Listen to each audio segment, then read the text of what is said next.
Hello and welcome back to Off the Post. In today's video we'll be discussing my ones to watch player for every Premier League club this season. But before that, as always, please like, comment, subscribe. It's very much appreciated and it goes a long way in helping me build a small community on my channel, okay?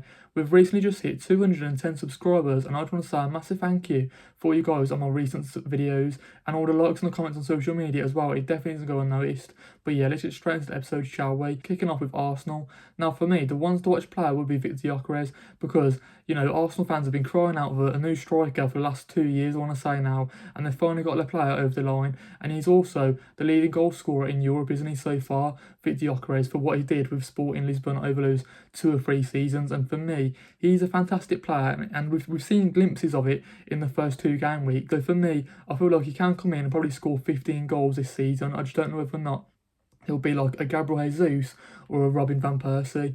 I'm just not too sure how it's going to go for Victor Gyökeres. It's so hard to judge the Portuguese league. Hopefully he come in and help them get that Premier League title over the line, because that's what they've been missing over the recent seasons, a striker and the left winger, and they've signed both of those positions now, haven't they? So there's no more excuses for Arsenal to say they can't win the league, because I really do feel like they can. Don't get me wrong, he had a bit of a quiet game against Manchester United in the first game week, but in the second game week he scored 2 goals, I'm pretty sure, against Leeds, didn't he? And he did make moments of magic by himself, really. Okay, moving over now to Aston Villa, and their ones to watch for me will be Darnell Marland, just because obviously now that Leon Bailey has left to join AS Roma on loan for the season, I feel like Darnell Marland will get loads more minutes under his belt for Aston Villa, and you know we definitely need him to sort of come good this season to get some good more minutes under his belt, to score some goals and get some assists. He was lighting it up in pre-season, had like, I want to say 3 goals, 2 assists. So I do feel like he's sort of a underrated player in that Aston Villa side. Hopefully he can start some more games and get some more minutes under his belt, because I feel like he will have a good campaign.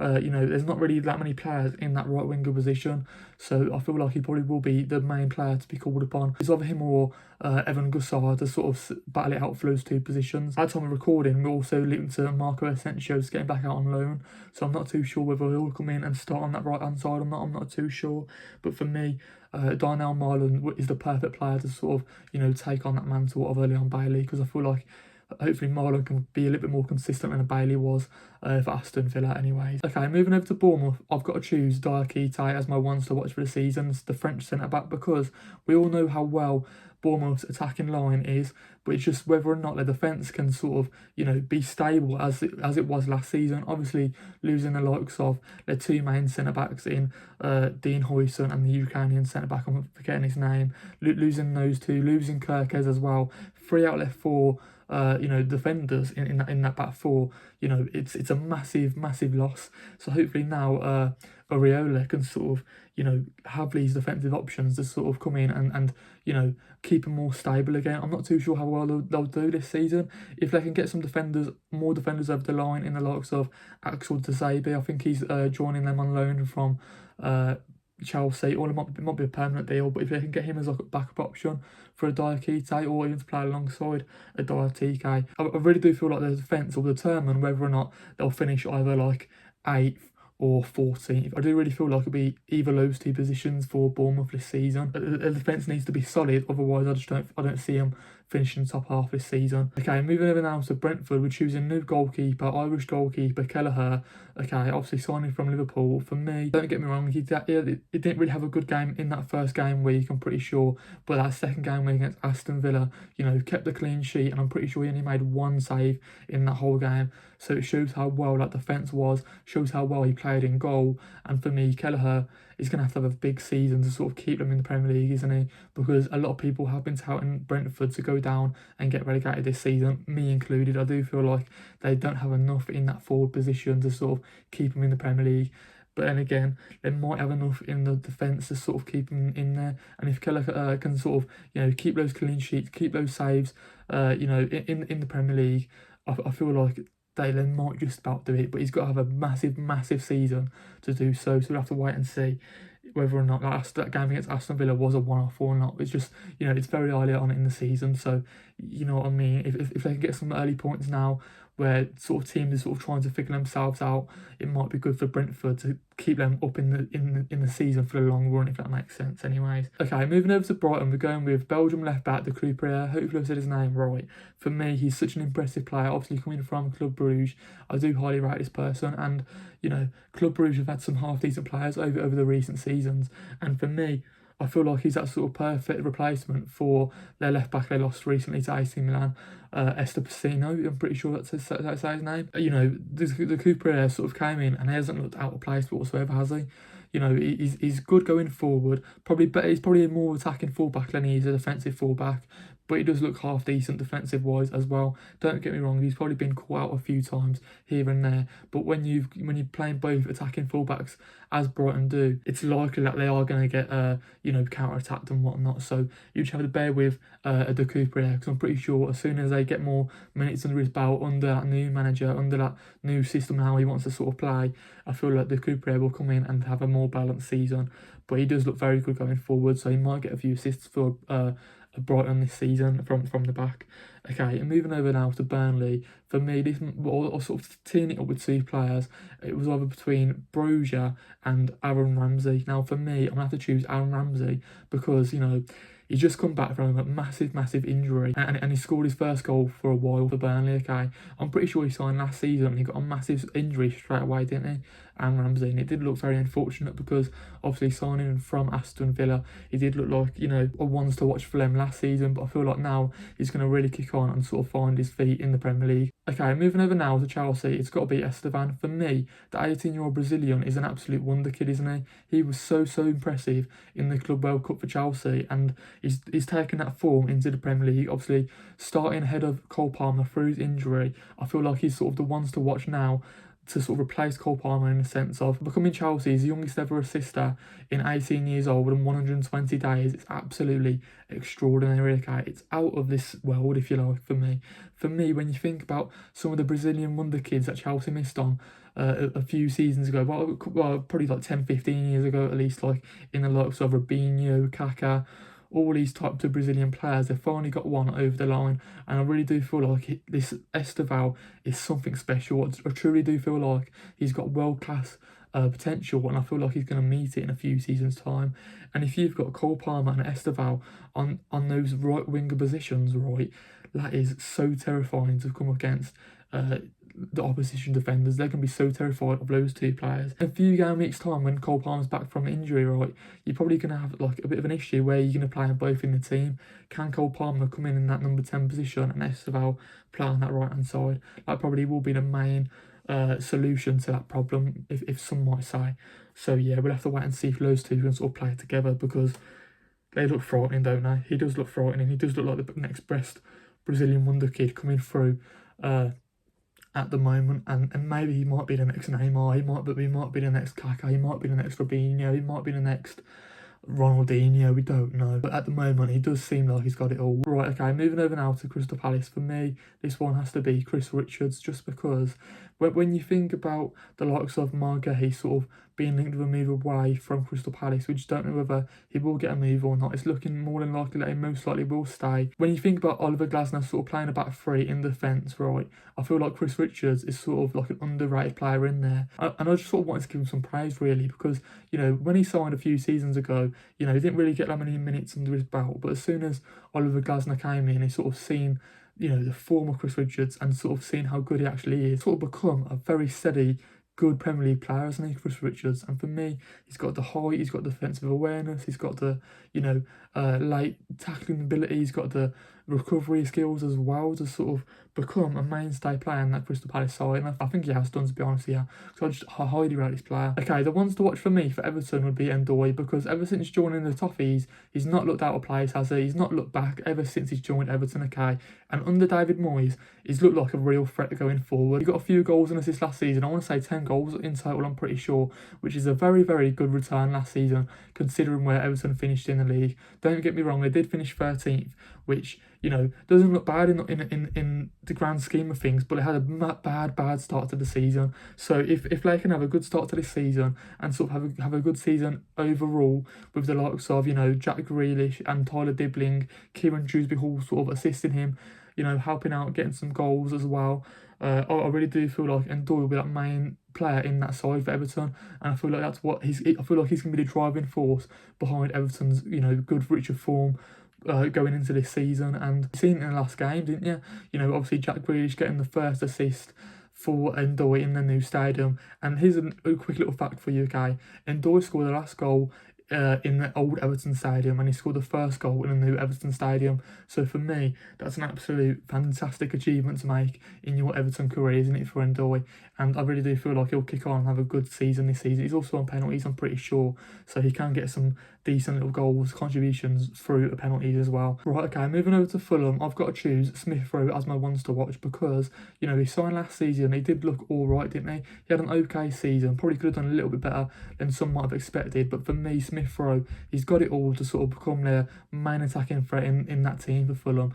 And they do have some special players in there with Alex Iwobi, Pereira, they've got Muniz as well up front, I'm pretty sure that's how you say his name. But for me, I do like Smith Rowe, and he can take on that mantle to become that main attacking player, as you've seen in the last game against Manchester United, obviously scoring the equaliser to get a 1-1 draw. Don't get me wrong, they did all right against Manchester United, and it was unfortunate they went 1-0 down through an own goal, I'm pretty sure it was. So, getting a goal back, I do really like Smith Rowe. It's just whether or not he can sort of stay fit through injuries. He's always been a little bit injury prone, hasn't he, at Arsenal, at Fulham as well. He's definitely had his fair share of injuries, hasn't he, Smith Rowe? So hopefully he can sort of stay fit and have an injury-free season, because that's what he needs to sort of keep that consistency and find that form and become a stable Premier League player. That's all it is for Smith Rowe, isn't it? If he can't do that, if he can't stay fit, I feel like he's just never going to have, he's never going to become a good, stable Premier League player if he can't stay fit, unfortunately for him. Okay, moving over to Leeds now, it's got to be Anton Starch, okay? Now for me, I'm going to give you a little bit of a player comparison. Now this might be a little bit of a lazy comparison. I'm going to compare him to Tom Souček from West Ham, okay? But just because of his height, because of his heading ability, because of his passing range, because of his shooting ability, I really do feel like Anton Starch can become a sort of, Thomas Souček style of player for Leeds United. Running the box late on and scoring those headers potentially because of his height and because of his heading ability. I do feel like, if Leeds sort of utilise his skills to his advantage, I really do feel like they can get some goals from set pieces, from crossing the ball into the box.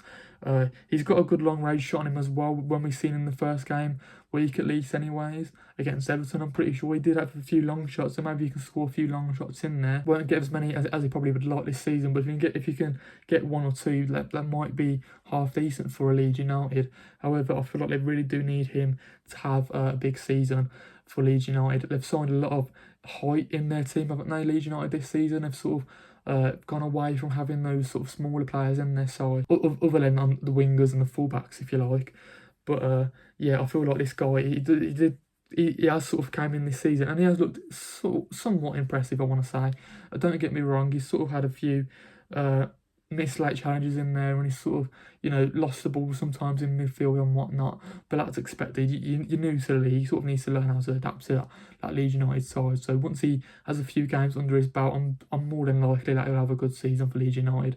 Okay, moving over to my ones to watch for Liverpool, it's got to be Hugo Ekitike. For me, when we're talking about the main strikers joining the Premier League this season, we're mainly talking about Victor Gyökeres, aren't we? But for me, Hugo Ekitike is the ones to watch. He's the most exciting out of the three players, out of Victor Gyökeres, out of Benjamin Sesko. Hugo Ekitike is the main one that's tearing up at the moment. He's in the Premier League. He's recently just scored 3 goals in 3 games for Liverpool, and for me, he just looks amazing, doesn't he? Don't get me wrong, they've signed some players from the Bundesliga and it's not really worked out. It looks like it's worked a treat. It looks like it's worked an absolute charm for Arne Slot, doesn't he? And I do feel like, when you compare him to the likes of a Darwin Núñez, they've finally signed a striker that can actually score some goals and actually can hold up the ball, can run in behind, can sort of link up with the midfielders and the wingers and get some half-decent goals for that side.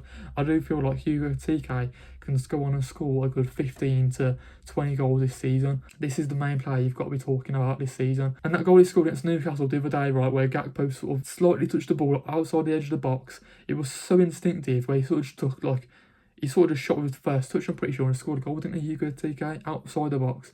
He just slotted it home, and it was absolutely fantastic, wasn't it? So for me, I do really highly rate this player. Okay, moving over now to Man City, it's got to be Ryan Churchy. For me, don't get me wrong, he probably hasn't done like that many goal contributions as you probably would have thought of in the first 2 game weeks. When you see him on the ball, he's so silky and he's so technical and he's so driven to drive forward and beat your players and take players on and you know, to create those goals and score some goals as well. For me, Ryan Churchy is their main player winger-wise to watch in the league as well, don't get me wrong. Obviously, he played in that number 10 position against, who was it, Tottenham Hotspur at least. And it was a little bit unfortunate they did lose. I feel like Tottenham probably did deserve to win that game because they was overall the better side. But when you think about, you know, Ryan Churchy, okay, he just does have it all. He's so technical. His technical ability is second to none, isn't it? It's just, you know, whether or not how quickly he can adapt to the Premier League, how quickly he can, you know, get those goal contributions under his belt. I feel like once he gets 1 or 2 goals, I feel like that's when he'll start to become the best version of himself in the Premier League at least, okay? But moving forward, okay, going over now to the other side of Manchester United, for me, the ones to watch play would be Matheus Cunha, okay? We've seen it against Arsenal, right? Those little runs from the halfway line, he was absolutely extraordinary, okay? He was absolutely amazing, wasn't he? Driving forward with that ball. Don't get me wrong, I did watch him a few times for Wolves, right? And I didn't actually think he was going to come up to that Manchester United side and light up the Premier League as well as he has done so far in the Premier League. Don't get me wrong, they've only scored 1 goal against Fulham, so they do need that front three firing as soon as possible, don't they, to sort of, you know, get them in the top half of the table. So hopefully Matheus Cunha can get one of his first goals under his belt. Hopefully he can help the likes of Benjamin Sesko, Brian Mbeumo, Højlund score some goals as well. Mason Mount score some goals, because if he can get far in, I really do feel like Manchester United will have a good season. Okay, moving over to Newcastle, my ones to watch has to be Aaron Ramsdale, okay, because for me, obviously, Aaron Ramsdale hasn't had an impressive time in the Premier League over recent seasons. Obviously, having 3 relegations out of 4 teams he's been at in the likes of, you know, Sheffield United, Bournemouth and Southampton as well. So overall, he hasn't had a great time. Don't get me wrong, he was half decent for Arsenal, but it just didn't really work out. They had to get rid of him because of how well David Raya has sort of become for them, if you like, sort of how well he sort of played for Arsenal and whatnot.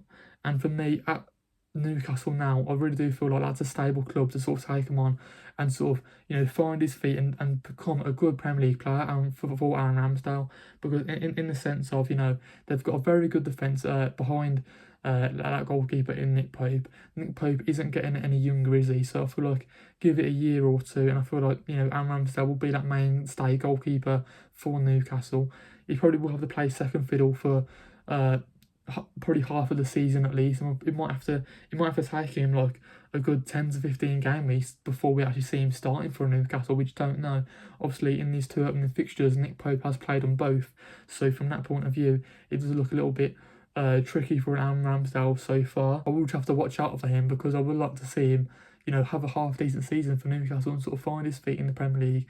For me, ever since he did that interview saying about like he doesn't really have good concentration skills and whatnot, ever since that interview, he's sort of, everything's sort of gone wrong for him since that interview sort of came out. You know, I don't know if that's sort of me just reading into it too much. I'm not too sure, but for whatever reason, Aaron Ramsdale has sort of had bad form since that interviews came out. Whether that's just me or not, maybe let me know in the comments down below.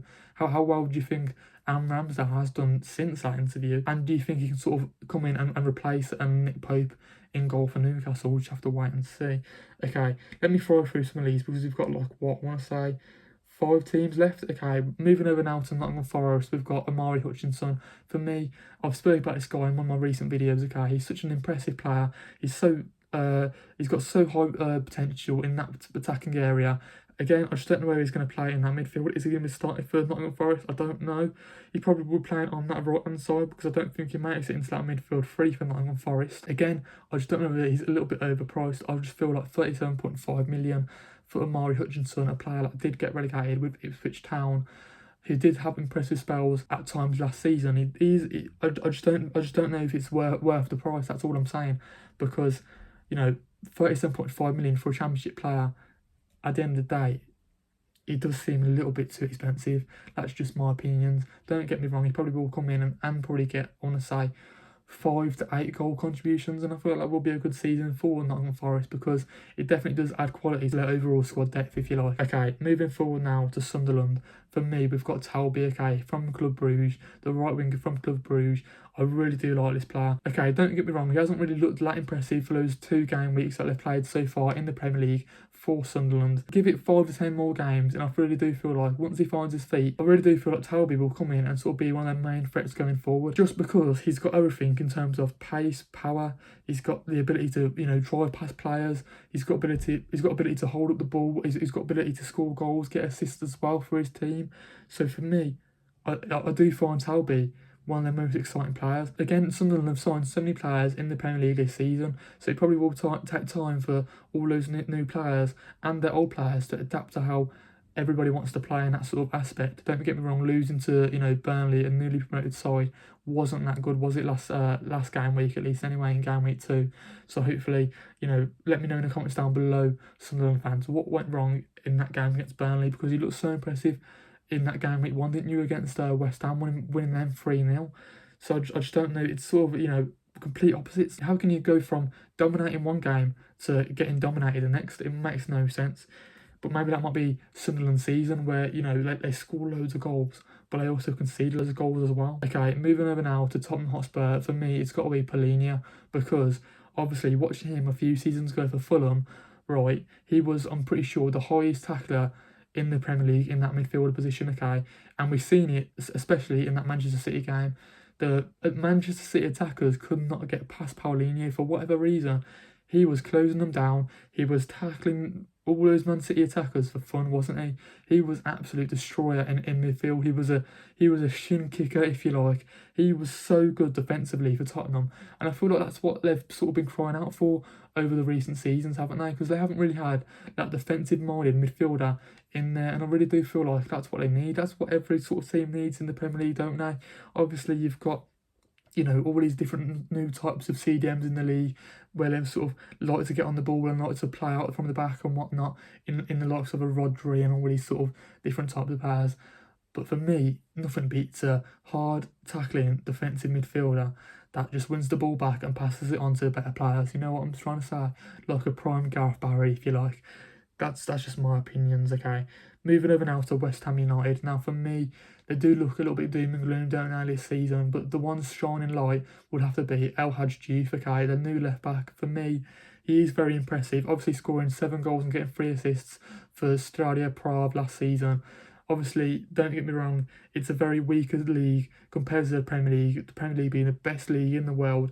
I don't know if he can, you know, keep those same goal contributions or not. We'll have to wait and see at the end of the season if he can do so, but hopefully he can do that. And we've seen glimpses of him sort of coming in, being attacking, more attacking than defensive, if you like, and hopefully he can potentially find that balance, or maybe Aaron Wan-Bissaka on that right-hand side can do a little bit better, you know, defensively than he has done this season, because they've conceded so many goals this season, haven't they? I'm pretty sure they've conceded like 8 goals in 2 games, and that has been down to the defence and their goalkeeper as well, because, you know, Hermenso has not looked like on the money whatsoever so far. But like I said, like I said previously, the shining light out of West Ham's team has been El Hadji Diouf. And for me, if he can get some good, decent assists, because he's a good crosser of the ball at the end of the day, and hopefully, you know, if Jared Bowen can get on the end of those, if a Bacetesta can get on the end of those, they might just be able to, you know, do some half-decent stuff this season. But it just depends whether, you know, they can score some goals or not, really. Okay, moving over now to the last ones to watch player on this list for Wolverhampton. It's got to be Strad Larsen, okay? Now, for me, obviously, Larsen scored 14 goals last season in a half-decent Wolves team that was sort of in a relegation battle, even though they had okay spells at times, had bad spells at times. Again, I feel like they're going to be in a relegation battle again this season because of losing their main star in Matheus Cunha. However, we've seen it in the previous game in the I want to say in the Carabao Cup, against West Ham. You know, Larsen scored 2 goals, didn't he? So if he can do that in the Premier League now and get, I want to say, 8 to 10 to 12 goal contributions this season, I really do feel like that'd be good. That'd be a good return for the Norwegian striker, because, don't get me wrong, he's been recently linked with a move to Newcastle for like 50 million, so we'll have to wait and see if he actually does stay at Wolverhampton or not. I'm not too sure. if he will join a Newcastle, considering it's only like, what, 1 week left of the window.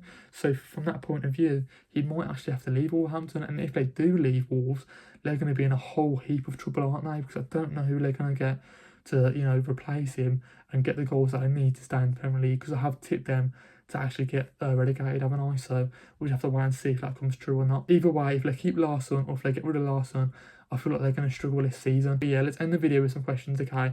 How would you feel about my ones to watch for every club? How would you feel about the 3 main strikers in the Premier League that I've joined, in the likes of Victor Gyökeres, Benjamin Sesko, and Hugo Ekitike? Who's the best one out of the 3? Who's your main, centre back to watch out for? Who's your main goalkeeper? Do you feel like Kelleher needs to have a big season to keep Brentford in the Premier League? Do you feel like Ndoye will come good for Everton? Do you reckon he'll be their main goal threat this season? Do you feel like Emile Smith-Rowe will sort of find form and be injury-free this season? Do you feel like Churchill will sort of come in and sort of, facilitate those sort of Manchester City attackers in Haaland, Phil Foden, Marmoush, Doku? Do you think Talby will sort of come good for Sunderland and sort of become one of their main goal threats this season? Do you think Amari Hutchinson is slightly overpriced? Before that, as always, please like, comment, subscribe. It's very much appreciated and it goes a long way in helping me build a small community on my channel, okay? We've recently just hit 210 subscribers. I just want to say a massive thank you for all you guys showing support on my recent videos, all the likes and the comments as well on social media. It definitely isn't going unnoticed, and I just hope you guys have a good rest of your day, and I'll see you guys in the next one. Peace out.